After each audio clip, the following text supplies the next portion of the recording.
We have another special guest joining us today, Secretary of Agriculture Tom Vilsack. As you all know, this is Secretary Vilsack's second turn at the Department of Agriculture, which he led in the Obama-Biden administration from 2009 through 2017, making him the longest-serving member of President Obama's cabinet. In those years, Secretary Vilsack fought to put Americans back to work by investing in rural infrastructure, renewable energy, and large-scale conservation partnerships. Under his leadership, USDA introduced healthier food choices in school meals to benefit 50 million children and expanded free and reduced price lunches for millions of kids. Prior to his appointment, or nomination and confirmation, I should say, Secretary Vilsack served 2 terms as the governor of Iowa in the Iowa State Senate and as the mayor of Mount Pleasant, Iowa. With that, I will turn it over to the Secretary, who will take a few questions once he concludes his remarks.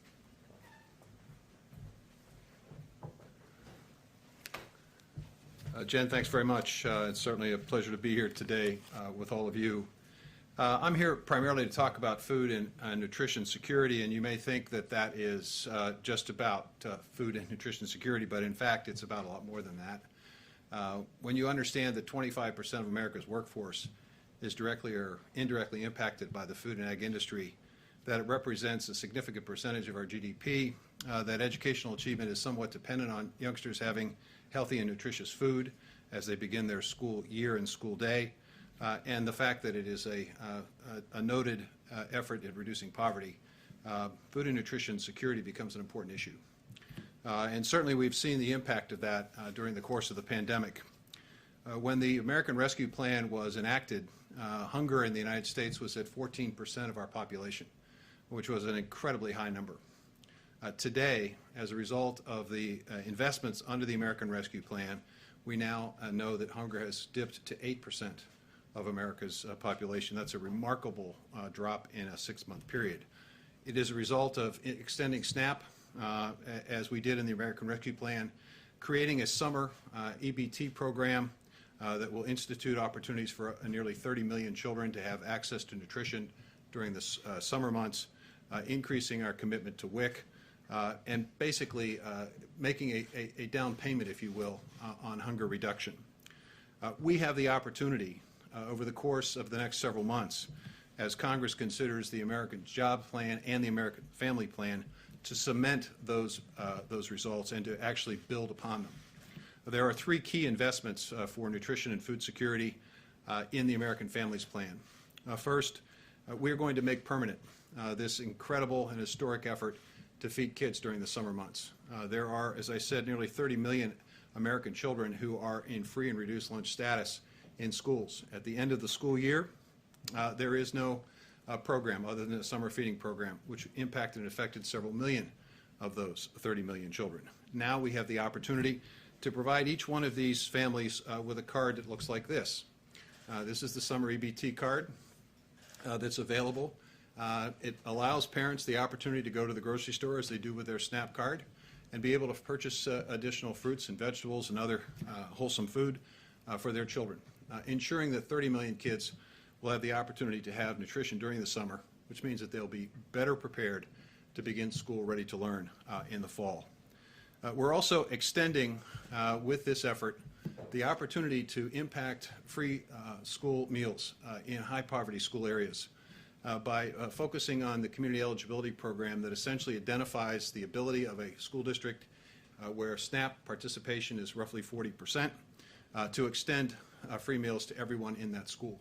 This is going to expand opportunities for youngsters to be well fed, and we know from a recent Tufts study that one of the healthiest places in the country for children to eat is now in America's schools. So we're going to see that extended, and we're going to focus with a specific laser-like focus on elementary schools to make sure that our youngest learners have the best possible opportunity. And finally, we're going to invest $1 billion with Congress's help and assistance in trying to figure out strategies that will improve even more than we already have the nutritional value and quality of the meals that youngsters receive in schools. So these 3 steps, these 3 key investments on the American Families Plan will allow us to cement the gains under the American Rescue Plan and hopefully impact and reduce hunger to the point eventually one day where we won't have to have a press conference about hunger. So with that, I'd be happy to take questions. Great. Andrew, you want to kick us off? Yeah, Secretary Vilsack, a couple questions. One about the mines that you, the mine project that you had previously blocked, and then the Trump administration allowed those to open up. Do you have any particular view on whether that should be reopened or not? This is the Twin Metal Copper mine. There's always a very difficult balance to strike in any of these questions. And certainly in this particular one, you're balancing a pristine, incredibly important and valuable natural site, the boundary waters of the Mississippi, tremendously unique area. It's one that the late Walter Mondale felt very strongly about, and I know that from a personal experience with the former vice president. He called me repeatedly on this issue. So you've got that on one hand. On the other hand, you obviously have jobs and economic opportunity. And I think the challenge is to try to see if you can strike a balance.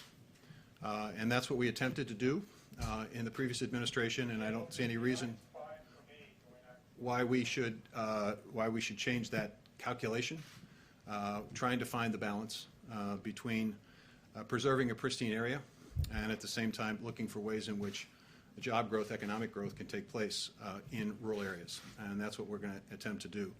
There are no final decisions being made on this. This is obviously something we also have to do in conjunction with the Department of Interior. They have a stake in this issue as well.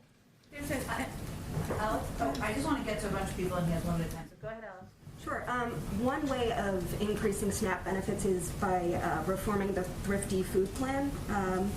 And I know that that is under review right now. Can you talk a little bit about what that review entails and when we should expect results and how the reforms would be implemented if the program is approved? It's a complicated question and one that hasn't been reviewed in detail for quite some time. And we expect and anticipate during the course of the summer months that we will complete our review and then have an opportunity perhaps to have a conversation about this in the fall. And this will be appropriately timed because, as you know, the American Rescue Plan called for an extension of the increase in SNAP over the course of the summer months until the end of September. So it's timely for us to look at this. I'd simply say that the principles that we're operating under in this area are, number one, the benefit has to be meaningful to American families. With the American Rescue Plan, we saw an additional $100 a month for a family of four being added to the groceries, to their grocery purchases. It also impacts jobs, as I said before. That SNAP benefit increased and supported tens of thousands of jobs in grocery stores and across the food chain. It also has to be conveniently available. It's one of the reasons why, again, the American Rescue Plan has provided opportunities for us to look at online purchasing, make it more convenient. It has to be operated with integrity, obviously. And it has to be, we have to look for ways in which we can incent and encourage those dollars to be used in the best way possible to provide the most nutritious benefit to American families. And that's the goal, and that's what we'll look at when we look at the Thrifty Food Plan. Alex? Secretary, a group of Midwestern farmers last week sued over the COVID loan forgiveness program, arguing that it's unfair to them because they're white. Your reaction to that lawsuit, and do you stand by the program's structure? It's a great question. I appreciate it. I think I have to take you back 20, 30 years when we know for a fact that socially disadvantaged producers were discriminated against by the United States Department of Agriculture. We know this. We have reimbursed people in the past for those acts of discrimination, but we've never absolutely dealt with the cumulative effect. And by cumulative effect, I mean this. When I have the full advantage of all the USDA programs throughout the last 30 years, my operation could grow. I could invest in more land. I could get the latest and best technology. I could plant my crop at just the right time. I could make more money. If I had limited access or no access to USDA programs, obviously my operation significantly limited. So the American Rescue Plan's effort is to begin addressing the cumulative effect of that discrimination in terms of socially disadvantaged producers. Secondly, when you look at the COVID relief packages that had been passed and distributed by USDA prior to the American Rescue Plan, and you take a look at who disproportionately received the benefits of those COVID payments, it's pretty clear that white farmers did pretty well under that program because of the way it was structured. It's structured on size and structured on production.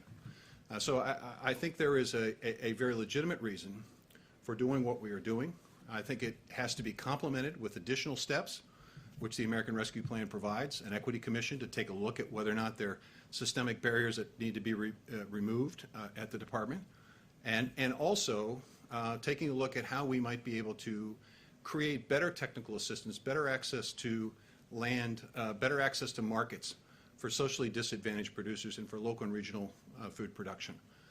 So we're going to continue to proceed forward.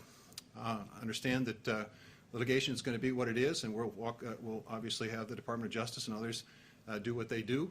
But in the meantime, the U.S. Department of Agriculture is going to move forward with that effort. Thank you, Secretary Vilsack. You've just outlined the plans for the ARP funds through the fall to deal with some of the issues around hunger. How long do you anticipate those funds will last, particularly given that next year's school year will be unique, coming off of a year where most schools have been closed for the better part of a year? And will you need more funds from Congress to address this? Well, I think that's one of the reasons why the President proposed the American Families Plan as a continuation and as allowing us to basically cement and make more permanent the gains that we've seen from the American Rescue Plan. In the meantime, we have worked with schools, understanding they're faced with a lot of uncertainty about the upcoming school year. And so we have already decided that we have available resources to be able to provide for universal free lunch for schools throughout the 21-22 school year. And that will extend, I think, until the end of June 2022. With the passage of the American Families Plan, we would then have the summer EBT program to provide additional support and help. And that would give us, I think, enough lead time for school districts to be able to adjust back to what the new normal will be. In the meantime, we'll be looking at hopefully the use of the pilot under the American Families Plan to see if there are ways in which we can incent additional nutritional value for those meals, and we'll be using, hopefully with the passage of the American Families Plan, a more targeted effort in high poverty schools, elementary schools, to expand universal free meals. Okay, next, the last one. On this idea of a carbon bank, since you've been on the job, what is the feedback that you've gotten from farmers, and is this something that you think needs congressional approval? You know, I was at a meeting yesterday with the Environmental Protection Agency administrator, Michael Regan. He did a terrific job. We had probably 25 farmers.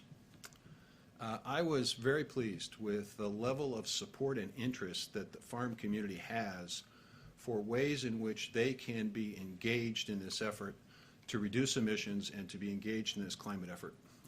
We had multiple questions about this in terms of how can we do this, not we're against it or we're opposed to it or we don't think it should happen. It was, how can we do this? How can we be part of this? Because farmers understand something very, very fundamental about this. This is the opportunity of a lifetime for us to create additional revenue opportunities for farmers. Now, why is that important? Because today, 89.6% of American farms, the majority of income does not come from the farm for those farm families. That means they have to have an off-farm income. So it's the Department of Agriculture's job to find more, better, and new markets. Climate provides that opportunity. Whether it's a fund, whether it's conservation resources, whether it's investments in technology that will allow them to capture methane and reuse it, or whether it's creating new opportunities for bioprocessing and new jobs in rural places, all of that has to be done. And I think the USDA has enormous capacity, an enormous set of tools that can be used to provide the resources to work with the farm community to embrace this future. And I think they are in agreement with President Biden when he says the net goal here is net zero emissions by 2050. I think that's doable, and I think in doing it, I think we'll improve income opportunities for farmers. We'll certainly do right by the environment, and I think we'll also have healthier and better soil and cleaner water. Would it need congressional approval, a carbon bank? Well, it needs congressional approval in the sense that you have resources in all of these programs that require funding. We have a lot of flexibility already at USDA, and we're going to be utilizing that flexibility in a way that creates more new and better markets. And I think farmers are going to find that to be they're going to be very agreeable with that. Thank you, Thank Secretary you. Vilsack. Thank you, And as always, if you all have follow-up questions, we are happy to connect you with his team following the briefing. Thank you, and we'll love to have you back. Thank you so much. I'll just note my first campaign was for the Secretary's gubernatorial race in 2002, so full circle. Couple of items, additional items for all of you at the top. This afternoon, President Biden, as you know, will deliver remarks on the American Rescue Plan's Restaurant Revitalization Fund, the administration's program to provide relief to restaurants, bars, food trucks, and other food and drink establishments. As we all know, restaurants were some of the first and worst hit businesses in the pandemic. The Restaurant Revitalization Fund provides $28.6 billion in direct relief to restaurants and food and beverage establishments, and prioritizes those that are women-owned, veteran-owned, and owned by other socially and economically disadvantaged individuals by only funding applications from these businesses for the first 21 days of the program. Then it expands beyond there. Earlier today, the president also visited one local restaurant that was a beneficiary of relief funding through the Revitalization Fund's pilot program. Taqueria Gemelas, I'm going to butcher that, and I apologize. I want to go there and have some tacos, is owned in part by Mexican immigrants, and during the pandemic went from 55 employees to just 7. So clearly in great need. These funds will allow business owners to complete delayed projects, rehire and raise the wages of their staff, pay their rent, and operate with confidence again. Applications for the program opens up on Monday, and in just the first 2 days of the program, 186,200 restaurants, bars, and other eligible businesses in all 50 states, Washington, D.C., and 5 U.S. territories applied for relief. 97,600 applications came from restaurants, bars, and other eligible businesses owned and controlled by women, veterans, socially and economically disadvantaged individuals, or some combination of the three. 61,700 applications came from businesses with under $500,000 in annual pre-pandemic revenue, representing some of the smallest restaurants and bars and businesses in America. We look forward to implementing that program. With that, I think we can go, Alex, to you. Questions? So the CDC's summer camp guidance is very strict, as Dr. Fauci acknowledged today. It requires even adults who have been vaccinated to wear masks outside at all times. It requires children to be socially distanced. Can you explain why that contradicts the administration's guidance that vaccinated adults don't have to wear masks outside? And also, Dr. Fauci suggested that it may change as the science becomes clearer. But is the administration at all concerned that there won't be compliance with something this strict, and there won't be compliance if it continuously changes?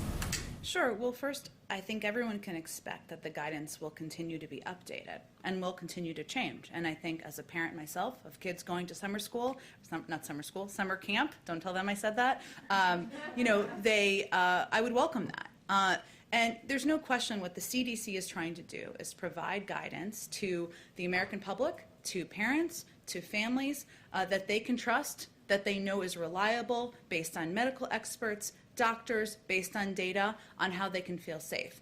The guidance that was rolled out last week does not convey that when you're outside in a crowd, you should not wear a mask. If you are outside and you're not in a crowd, and you're vaccinated, you don't need to wear a mask. And obviously, there is nuance in all of these applications, and people are still learning how to apply it. But as kids are dropping off, as parents, I should say, are dropping off their kids at summer camp, as there are tons of kids, tons of parents, counselors, that certainly wouldn't be someone alone. But I think what Dr. Fauci was conveying, Alex, is that the data, they're going to continue to look at the data, and they want to put out updated guidance as they feel comfortable and confident in what they can provide to the American public.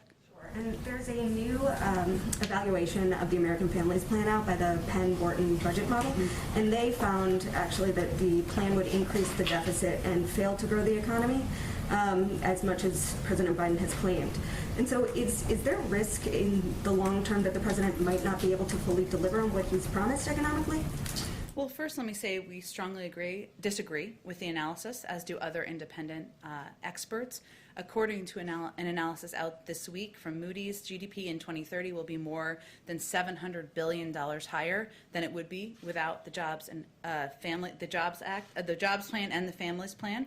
This is in large part because labor force participation will be nearly a full percentage point higher due to the effects of the benefits of child care support, and paid family leave. And that same analysis found that the economic benefits would only increase over time due to increased college enrollment and universal pre-K, which will help some of the 2 million women who are no longer in the workforce get back in. The Penn-Wharton model analysis also often a number of important ways. It gets the cost of the investments wrong by about $700 billion, even though our estimates come from career officials at OMB. Moody's, for example, arrived at deficits even lower than the administration than we had when it came to the effect of the family's plan. And of course, our plan would be implemented over a series of 8 years and 10 years and paid for over 15. So we're going to rely on the majority of economic analysis out there and our own analysis in here, and we are confident we'll be able to reach both our job creation projections and, of course, do it in a way we can pay for it. One international question. Israeli Prime Minister Benjamin Netanyahu missed the deadline to put together a coalition government yesterday, or a new governing coalition. Is the president monitoring the situation, and does the administration have any sort of response or perspective on the possibility of a new coalition government there? Well, we do read all of your news coverage, but we are not going to comment publicly on government formation while that process is underway. Go ahead, Andrew. Okay, so I have a couple follow-ups on Vilsack's answer, Secretary Vilsack's answer on the Twin Metals thing. Is that a decision that you think will be coming at any point soon, or is that just sort of carved out? I don't have a prediction of that. I would say I would refer you to the Department of Agriculture, and they would, of course, be the right source for that information. We can see if there's more follow-up on it on the timeline. Okay, and then on the issue of the G7 meeting and the subsequent meetings with Putin, do you have any news for us on that front in terms of timing and also the agenda?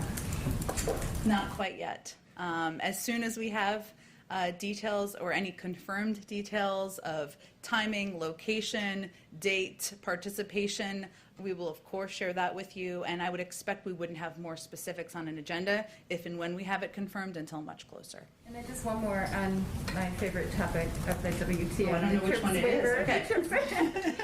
TRIPS waiver. So this morning there was a meeting of the WTO. Catherine Tai made some comments during an FT session talking about, you know, time being of the essence, really sort of underscoring. There are multiple reports out also about kind of a division within the administration on this waiver issue.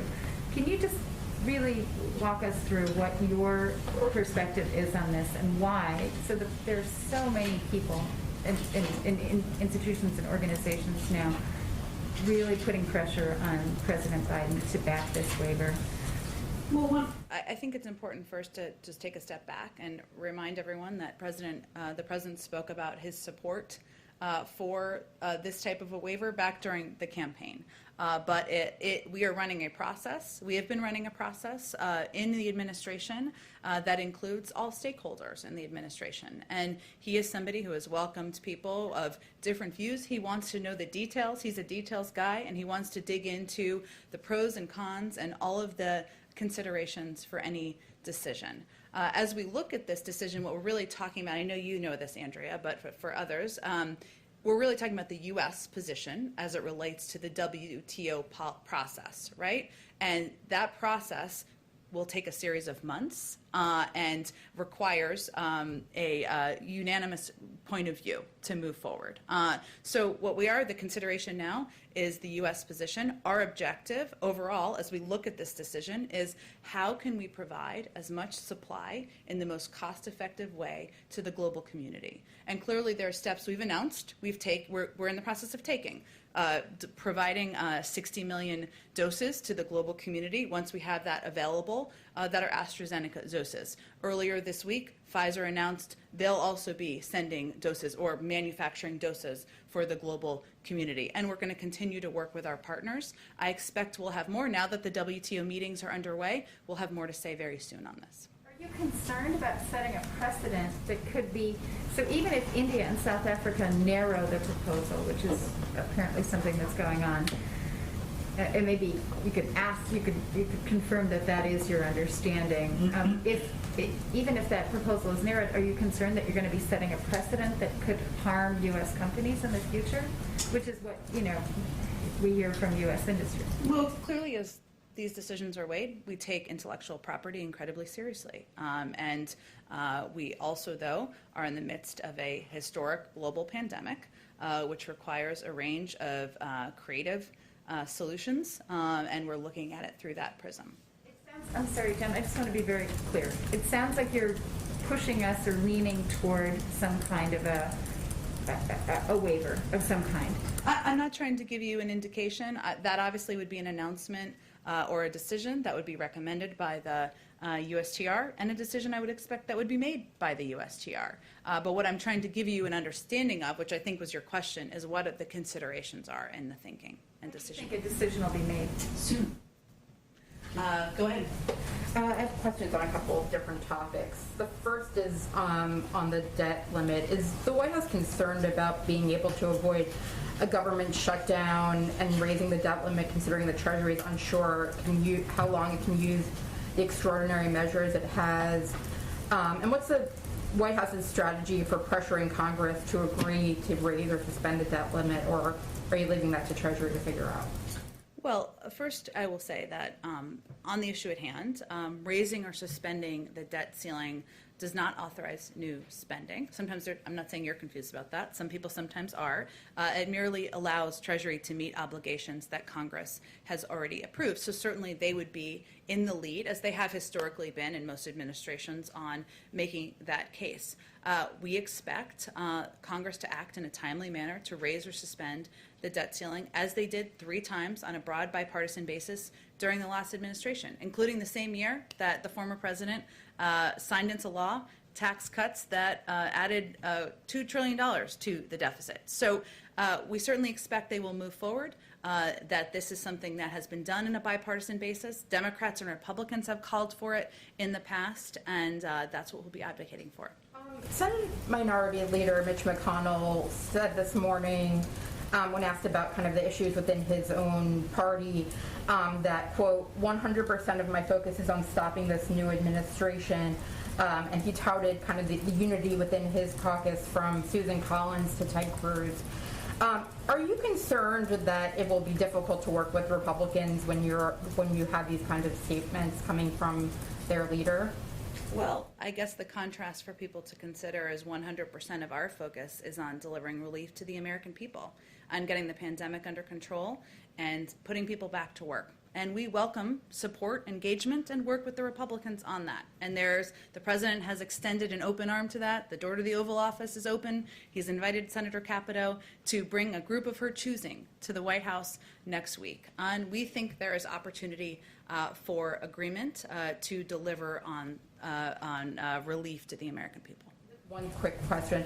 A judge this morning struck down the CDC's national moratorium on evictions. Do you have a response to that and the administration's plans to appeal potentially? Yes, I do. We understand, and this just happened, as you alluded to this morning, we understand the Department of Justice is reviewing the court's decision and should have more to say later today. We also recognize, of course, the importance of the eviction moratorium for Americans who have fallen behind on rent during the pandemic. A recent study estimates that there were 1.55 million fewer evictions filed during 2020 than would be expected due to the eviction moratorium, so it clearly has had a huge benefit, but we would expect that a response and any, of course, decision about additional action would come from DOJ, and you may hear more from them today. Go ahead, Christine. Thanks, Jen. Facebook has decided to keep former President Trump off of its platform for now. Senator Ted Cruz tweeted the following: for every liberal celebrating Trump's social media ban, if the big tech oligarchs can muzzle the former president, what's to stop them from silencing you? What do you make of that comment? Does he have a point? Well, let me first say that this is an independent board's decision, and we're not going to have any comment on the future of the former president's social media platform. That's a decision that it sounds like the independent board punted back to Facebook to make in the next 6 months, as I know you all have reported. The president's view is that the major platforms have a responsibility related to the health and safety of all Americans to stop amplifying untrustworthy content, disinformation and misinformation, especially related to COVID-19, vaccinations, and elections. And we've seen that over the past several months. Broadly speaking, I'm not placing any blame on any individual or group. We've seen it from a number of sources. He also supports better privacy protections and a robust antitrust program. So his view is that there's more that needs to be done to ensure that this type of misinformation, disinformation, damaging, sometimes life-threatening information is not going out to the American public. You're saying more that needs to be done. Are there any concerns, though, about First Amendment rights? And where does the White House draw the line on that? Well, look, I think we are, of course, a believer in First Amendment rights. I think what the decisions are that the social media platforms need to make is how they address the disinformation, misinformation, especially related to life-threatening issues like COVID-19 and vaccinations that continue to proliferate on their platforms. I want to ask you also, Jen, about police reform. President Biden said he wanted it done by the first anniversary of George Floyd's death, May 25th. Is he confident that Congress can meet that benchmark? Where do those negotiations stand? Well, the negotiations are between members of Congress. So, and he, of course, is confident in those discussions and the work that is happening under the leadership of everyone from Congresswoman Karen Bass to Senator Cory Booker, obviously Senator Tim Scott, who he called out in his speech just last week. And we are in close touch with, of course, negotiators and kept abreast of their progress, but we will wait to see what comes out of those discussions. If you do the math, though, this puts police reform in some regard ahead of the negotiations, one would think, for the American Families Plan, the infrastructure plan, which he set an end of the summer deadline for. Is this now the president's top priority? Does he want Congress to tackle this first? Well, I would say that the president believes Congress can and should move forward with multiple policies at the same time. And certainly that is what is happening on Capitol Hill. Those members who are playing central roles in these negotiations, and obviously they can speak to the frequency of the discussions and the status of them, and we defer to them. They will be important participants, of course, in any outcome of negotiations around the American Jobs Plan, but those negotiations can happen simultaneously. Just finally, Jen, how does he see his role? I mean, he's the one making this call to get this done. Has he reached out to Tim Scott, the person who's leading the charge on the GOP side? I don't have any calls or engagements to read out to you, but I can say that, as you know, a number of representatives of the families were here just last week meeting with some senior members of the White House leadership. The president has talked about how it's long overdue to put in place police reform measures that will help rebuild trust in our communities. He used his joint session speech, the highest profile moment in a president's first year, to talk about that and make the case. But the negotiations are happening between members of Congress. He feels that's the appropriate place for them to be, and we will continue to use opportunities to call for this moving forward. Go ahead, Kristen. Kristen, I got confused. Caitlin, there's a lot of K's. It's a Wednesday. Go ahead, Caitlin. All right. Kristen and I also have been dressing a lot lately, so it's fine. Not today. Kristen has a very good mask on today. This Kristen, both of your masks. Go ahead. Okay. My question is on these restaurant funds. Yes. When will they start being awarded, and does the president envision having to ask Congress for more money for this? Well, on the second piece, the first awards as part of the pilot program will be funded Friday. So we're For this program, not the pilot, the actual part of it, not the pilot. those who applied this week can expect up to 14 days on average from submission to funding. So it'll be a very rapid turnaround. Okay, and does he envision asking Congress for more money for this? When Congress comes back, we are happy to discuss the best ways to further support small businesses, including restaurants hurt by the crisis. So he's certainly open to that. And as I noted, there has already been a large interest in this program, and there are great needs across the country from these small businesses, from these restaurants that are in communities across the country. So we're happy to have a conversation with Congress about that. Okay, and my question on the patents, you were talking about how the president last summer expressed his favor for waiving these so countries would be able to mass produce these vaccines once they're ready. Of course, that was when they were not ready yet last summer. Yeah. So just to be clear, is that still his position? That has been his position. He also believes that there needs to be an internal policy process. That's what's been ongoing.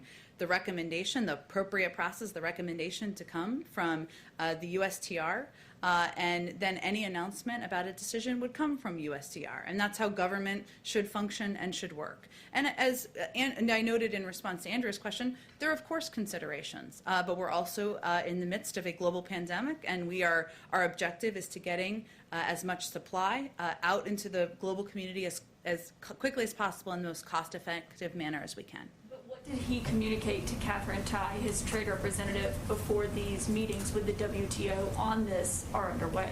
Well, there have been discussions happening here through a policy process. I don't think his comments he made last summer are a secret. They're certainly not. But again, he's a believer that you need to have all parties at the table, everyone providing information, hearing details, pros and cons of every decision. And that's exactly what he asked for from his policy teams. So given what he's heard from the policy teams, from the health experts, people like Dr. Fauci have weighed in publicly about whether this would be helpful in making vaccines right now or if that would be further down the road. But is his position still what he said last summer, which is absolutely positively he will ensure there are no patents standing in the way of other countries and companies mass producing these life-saving vaccines? That has been his position, but he is the President of the United States who believes in the advice, the counsel, the considerations of his policy teams, and that has been the process that's been ongoing over the last several weeks, and I expect we'll have more to say quite soon. It's also important to note, just in response to one of the things you said, that this is about the U.S. position. There would be an entire process at the WTO that would likely be months in the making. And that's just how the process works. So there's also a consideration leading up to that. Okay, thank you. Okay, go ahead. Thank you, Jen. Yesterday you said that the CDC engaged with around 50 stakeholders when coming up with these guidelines for reopening schools. So in addition to the teachers union, the American Federation of Teachers, who are these other roughly 50 stakeholders? Well, let me give you, I'm not going to read all 50, and I'm happy to send them to you after.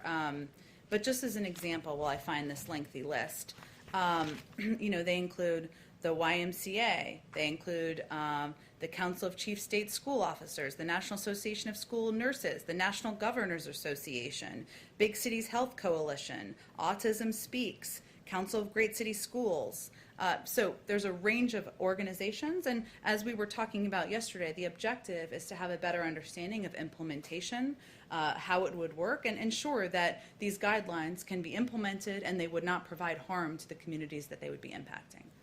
But can you just explain maybe just a little bit more, why the CDC needs all of this input from so many outside entities? Why can't it just come up with these science-based guidelines on its own? Well, they do so to ensure that the recommendations are feasible to implement and that they adequately address the safety and well-being of individuals the guidance is aimed to protect. And that type of consultation is pretty standard as a part of their consideration processes. One other topic. Sure.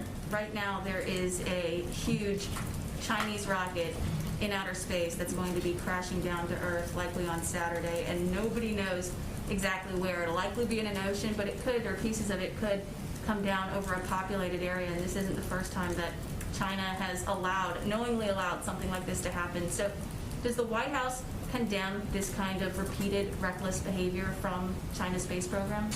Well, let me first say that U.S. Space Command is aware of and tracking the location of the Chinese Long March 5B in space. And obviously the Space Command would have more specifics on that tracking and additional details. The United States is committed to addressing the risks of growing congestion due to space debris and growing activity in space. And we want to work with the international community to promote leadership in responsible space behaviors. It's in the shared interests of all nations to act responsibly in space to ensure the safety, stability, security, and long-term sustainability of outer space activities. So cooperation is a hallmark of our approach. We're going to work with our international partners on that, and certainly addressing this is something we'll do through those channels. And just a quick follow-up. If this rocket does cause some serious damages here on Earth, would the White House enforce China paying some sort of compensation as required by the UN Space Liability Convention? Well, again, I think we'd, of course, refer to the advice and guidance from U.S. Space Command and Department of Defense and others, but we're not at this point. We are certainly tracking its location through U.S. Space Command, and hopefully that's not the outcome that we are working through. Okay, go ahead, Eli. Thanks, Jen. I'm just interested if you have any response to some of the moves made this week by a few Republican governors to get rid of, protections that were in place for people, public benefits, also public health restrictions, basically sending the message that the pandemic is over and sort of criticizing Washington, the CDC, the bureaucrats, as Ron DeSantis put it, for telling people they still need to wear masks indoors, those sorts of things, saying that the vaccines have worked.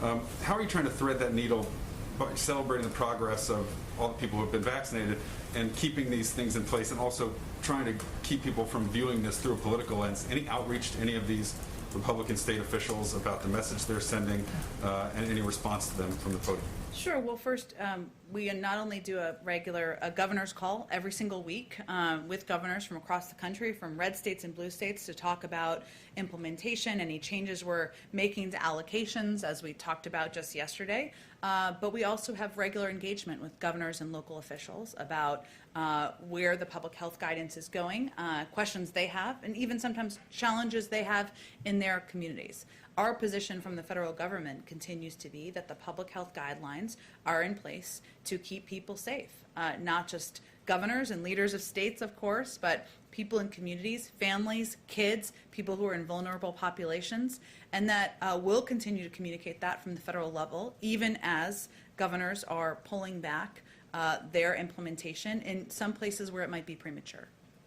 The president yesterday was talking about transitioning from the mass vaccination centers largely in urban and suburban areas and trying to really be more deliberate, proactive about getting the vaccine to people in outlying areas, rural areas.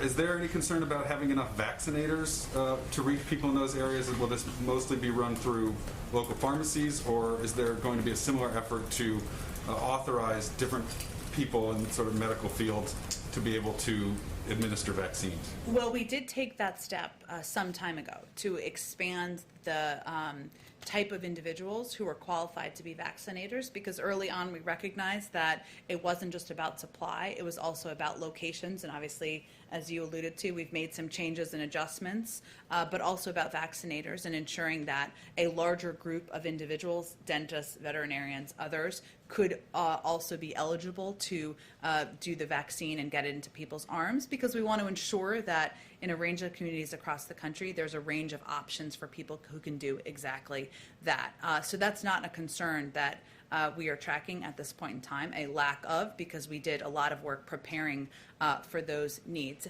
And I would say that, there were some mass vaccination sites we opened even last week, but what we announced yesterday is a kind of a phased approach based on the phase we're in at this point in time, which is that we are recognizing the daily numbers will go down a bit because we're at such a high percentage rate relative to where people thought we were at this point in the pandemic. And we know it will be harder and harder to reach people and meet people where they are, hence the increase, as you suggested, in walk-in hours, or the announcement of walk-in hours on mobile units, on partnerships with primary care physicians and doctors to make it even easier and more accessible for people to get the vaccine.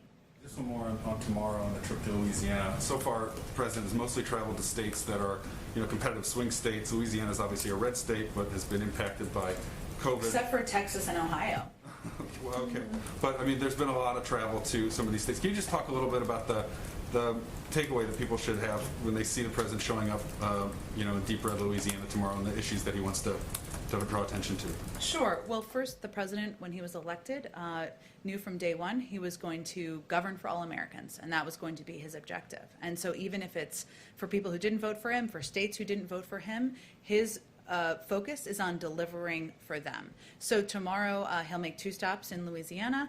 His focus will be on talking about the American Jobs Plan and how that plan, in a historic investment in infrastructure, rebuilding the type of bridges, roads in Louisiana that are long overdue to be upgraded, could help not only people's travel and commutes, but also create jobs in these communities. And it's not about just delivering for people who voted for him or people who have blue check marks next to their name because they're Democrats. And that's part of what this message should send, this visit should send. Go ahead, Hans. I get that you sort of prefer the Moody's model over the Penn Wharton. I'm just curious if the White House is going to accept whatever CBO and JCT scores the president's proposals at. Well, I think our issue with the Penn Wharton model was the data it was based on and that it was off. And so we'll have to look at what the data that any future analysis is based on, and then we'll give an assessment. Okay, so even official, you're not embracing whatever the official assessment will be from CBO and JCT? Well, Hans, there is no assessment at this point in time. Our assumption is that they would be abiding by accurate data, so we'll look forward to seeing those assessments. And when do you expect those assumptions and data to come in? I don't have a prediction of that. Suggest you ask them. Go ahead, Alex. Does President Biden agree with Governor Whitmer's decision on the oil and gas pipeline? She's citing essentially water quality issues. It's really angered Canada. Does President Biden agree with that decision? I'd have to take a closer look at the pipeline. I mean, we have been evaluating in a case-by-case scenario. Which pipeline are you talking about? The Enbridge. The Enbridge one. We look at each pipeline through the prism of the impact on the environment and also the impact on the economy, and we make assessments. So I'd have to talk to our team if that assessment's been concluded or not. Okay, and the president's going to be talking about implementation later. What sort of oversight plans are being talked about as far as the spending and making sure it's... For the restaurant program or just the programs in general? In general, inspector generals, I mean, can you give us an idea of what sort of oversight is being talked about? Well, first, the president came into this job having served as the person overseeing the implementation of the American Rescue and Recovery, the ARRA, back in the early days of the Obama-Biden administration. He takes waste, fraud, and abuse incredibly seriously, and we have put in place changes and reforms to programs at SBA and other programs that have been implemented where we've seen incidents of that in the past.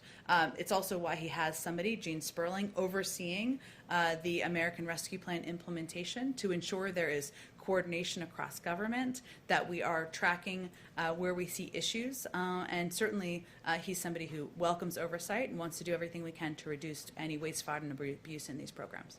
And just finally, I wonder if the president or anyone else in the administration spoke with the Treasury Secretary yesterday, given some of her remarks that she then sought to clarify. Well, the Secretary herself addressed her remarks later in the afternoon, so I'm not aware of any calls yesterday. She will be here in the briefing room, and they'll have their regular economic briefing on Friday.